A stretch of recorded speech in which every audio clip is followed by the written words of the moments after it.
అందరికీ నమస్కారం. ఈ మధ్యన అంటే గత 2 రోజులుగా అంటే నేను మీటింగ్ అయిన తర్వాత ఈ మీడియాలో అంటే ఎస్పెషల్లీ సోషల్ మీడియాలో కొన్ని విషపు సర్క్యులేషన్స్ ప్రచారం అవుతున్నాయి. అది చెప్పడం కూడా నాకు ఇష్టం లేదు. ఎవరైనా సరే అలాంటి విషపు సర్క్యులేషన్స్ కనుక ప్రచారంలో తీసుకొస్తే అది చాలా తప్పు.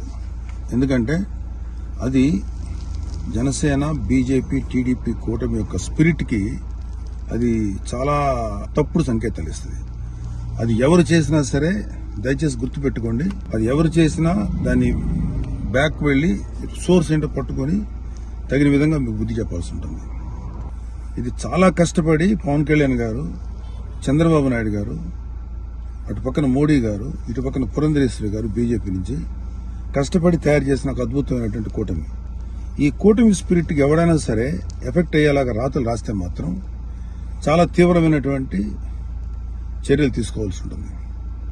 దయచేసి కూటమికి సంబంధించిన పార్టీలకు సంబంధించినటువంటి అందరి కార్యకర్తలకు రిక్వెస్ట్ ఏంటంటే ఇలాంటి విషపు రాతల్ని దయచేసి ఎవరు నమ్మకండి.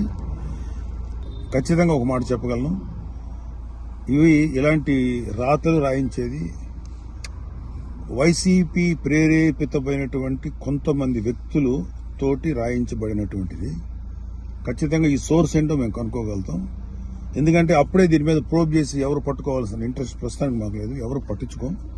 కానీ ఇలాంటి రాతలు కనుక ఇలా కంటిన్యూ చేస్తే మాత్రం చాలా తీవ్రంగా ఎఫెక్ట్ చేస్తాం. చాలా తీవ్రమైన చర్యలు తీసుకోబడతాయి. ఇప్పటికే సోషల్ మీడియాలో వాట్సాప్లో సర్క్యులేట్ అవుతుంది, నాకు కూడా వచ్చింది. ఫస్ట్ పాయింట్, కబడ్దార్ ఇలాంటివి కనుక మీరు ప్రచారం చేస్తారు. వైసీపీ విషపు కూరల సంబంధించినటువంటి పనికిమాల ప్రచారాలని దయచేసి నమ్మకండి. కూటమికి సంబంధించినటువంటి కార్యకర్తలు ఎవరు కూడా ఇలాంటి వాటిని ఎంకరేజ్ చేయకండి. ఇంకొకరికి పంపించేటువంటి సర్క్యులేషన్లో చేసేటువంటి పనులు చేయకండి. ఎక్కడో అక్కడ కట్ చేయండి దీన్ని.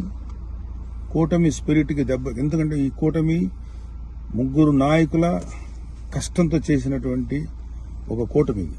ఇది ఏ ఒక్కరి శ్రమ కూడా వృధా అయిపోయినా ఇది ఎవరైతే ఇట్లాంటి మాటలు ప్రచారం చేస్తారో వాళ్ళ మీద చాలా తీవ్రమైన చర్య తీసుకుంటాం. Be careful. జై జనసేన, జై తెలుగుదేశం, జై బీజేపీ, జై హింద్.